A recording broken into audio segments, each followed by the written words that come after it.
Star மூவில நம்ம கவிஞனோட ஆக்டிங்கை விட தாண்டி எனக்கு பிடிச்சிருந்தது பார்த்தீங்க அப்படின்னா நம்ம லால் சாரோட ஒரு ஆக்டிங் தான். உங்களுக்கு அப்பாவா வந்து ஆக்ட் பண்ணியிருப்பாரு. சீரியஸ்லி அந்த படத்தில் வந்து நிறைய விஷயங்கள் வந்து சூப்பராக ஆக்ட் பண்ணியிருப்பாரு. அவங்க பையனுக்கு பயங்கரமாக சப்போர்ட் பண்ணியிருப்பாரு. ஒரு ஃபேமிலியை ரன் பண்ணுற விஷயங்கள் வந்து அமைச்சிருப்பாங்க.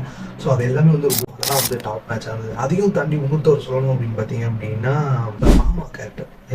அது கவின் ஒரு சீனில் வந்து ரொம்பவுமே உடஞ்சி போய் ஒரு மாதிரி ஃப்ரஸ்ட்ரேட் ஆகிட்டு அவங்க மாமா கடையில் போய் உட்காந்துருப்பாரு. ஸோ அப்போ கூட வந்து அவங்க மாமா அவங்களுக்கு சப்போர்ட் பண்ணுற மாதிரி ஒரு விஷயம் பேசியிருப்பாரு. அப்போ கவின் திரும்பி பார்த்துட்டு என்னை எப்பயுமே ஹீரோன்னு கூப்பிடு மாமா அப்படின்னு சொல்லுவார்.